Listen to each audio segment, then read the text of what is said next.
Sa timog silangang bahagi ng Luzon dito sa Pilipinas, matatagpuan ang rehiyon ng Kabikulan. May magagandang tanawin at sagana sa likas na yaman, kung saan ang lupa ay hinubog ng bulkan at ang hangin ay amoy dagat. May isang punong tahimik na tumutubo. Hindi ito kasing ingay ng mangga, hindi rin kasing tanyag ng saging. Ngunit sa loob ng kanyang bunga ay may kayamanang pinagmamalaki ng mga Bicolano. Ito ang puno na kung tawagin ay pili. Natikman mo na ba ang bunga nito? Kung oo, maari bang i-comment mo kung taga saan ka para malaman ko kung saan na nakakarating ang mga bunga o produkto na gawa sa pili. At kung may alam ka namang lugar o mga probinsya bukod sa Bicol na mayroong punong pili na tumutubo, ay maaring mo bang sabihin kung anong lugar ito? Ito ang pili, isang prutas, isang pagkain, isang kultura, at isang pamana ng Bicol. Ang pili ay nagmula sa punong Canarium ovatum, isang species na likas sa Pilipinas. Pinakamainam itong tumutubo sa rehiyon ng Bicol, gaya ng Sorsogon, Albay, at Camarines Sur. Hindi basta-basta ang punong ito. Umaabot ito ng 20 hanggang 30 metro ang taas at maaaring mabuhay ng mahigit 100 taon. Ngunit may kapalit ang tibay nito. Ang puno ng pili ay kailangang maghintay ng 5 hanggang 7 taon bago mamunga. Para sa mga magsasaka, ang pili ay simbolo ng pasensya at pagtatyaga.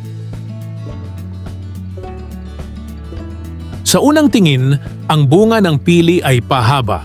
Kulay berde ito kapag hilaw pa, at kulay ube o itim naman kapag hinog na. Ngunit ang pinakamahalaga sa bunga nito ay ang nasa loob. Ang bunga ng pili ay binubuo ng 3 bahagi. Una, ang balat. Ito ang nagbibigay ng berdeng kulay kapag hilaw at itim kapag hinog. Karaniwang itinatapon ito. Ikalawa ay ang pulp o laman. Sa una, ito ay matigas, ngunit kapag malambot na ay maaaring kainin. Ginagawa itong ulam sa kanin. Mas masarap itong isawsaw sa toyo o bagoong isda. Paano nga ba ito pinalalambot upang kainin? Simple lang ang paraan ng pagpapalambot nito. Ibinababad lamang ito sa mainit na tubig at takpan at hayaan hanggang sa lumambot. Ngunit teka lang, hindi pala lahat ng laman ng pili ay masarap. Ang iba ay mapait o mapakla. Ayon sa mga mahihilig kumain nito, ang sekreto upang malaman kung masarap o malinamnam ang laman ng pili ay makikita sa mga mata nito. Ang kulay dilaw na bilog ay ang tinatawag na mata ng bunga ng pili. Mas malaki ang mata, mas malinamnam at masarap. At ikatlo, ang buto. Makikita ito kapag natanggal na ang laman o pulp na bahagi.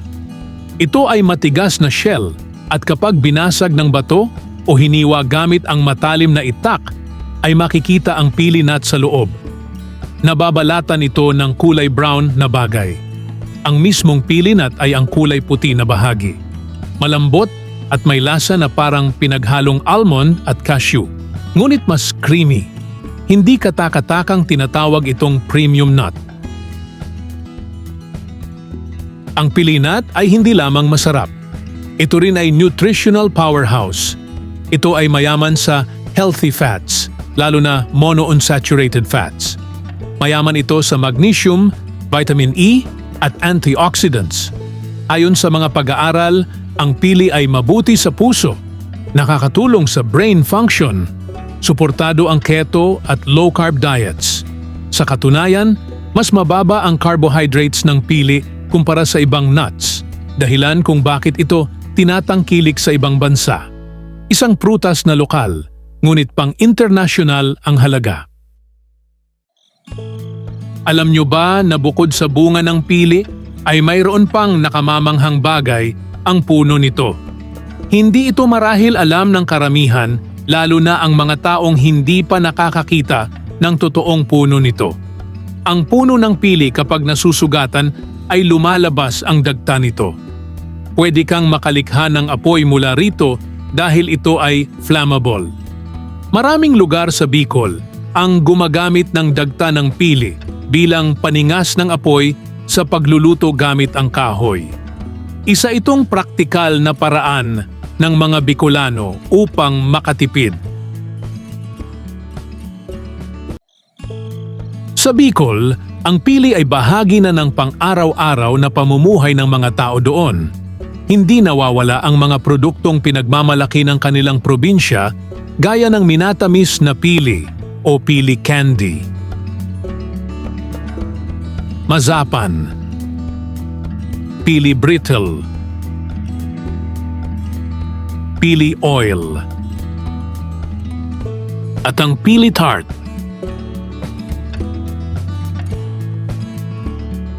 Samantala, noong Oktubre 16, 2025 ay muli na namang nakapagtala ng bagong kasaysayan ang probinsya ng Sorsogon matapos nilang masungkit ang Guinness World of Record sa ikalawang pagkakataon.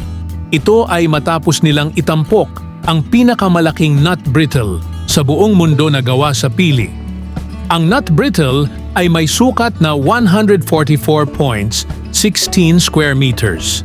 Ito ay katumbas ng 1/3 ng isang basketball court. Kasabay ito ng pagdaraos nila ng Taunang Kasanggayahan Festival. Sa kasalukuyan, ang pili ay isa sa mga produktong ini-export ng Pilipinas sa Estados Unidos, Europa at Japan. Ngunit sa kabila ng potensyal nito, nananatiling hamon ang mabagal na pamumunga ng puno, kakulangan sa modernong kagamitan sa pagpoproseso, limitadong suporta sa magsasaka, kalamidad gaya ng bagyo, at higit sa lahat ay ang mababang presyo ng produkto ng pili. Marami ang naniniwala na kung bibigyang pansin at sapat na suporta, ang pili ay maaaring maging susunod na global superfood ng Pilipinas. Hindi lamang ito prutas, ito ay oportunidad. Ang pili ay hindi lamang bunga ng puno. Ito ay bunga ng lupa, kultura at kasaysayan. Sa bawat kagat ng pili, may kwento ng magsasaka, may alaala ng probinsya, at may pangakong kinabukasan. Ito ang pili, ang gintong bunga ng Bicol at kayamanang Pilipino. Kung nagustuhan mo ang bidyong ito, subscribe na at i-click ang notification bell para updated ka sa mga bago kong video.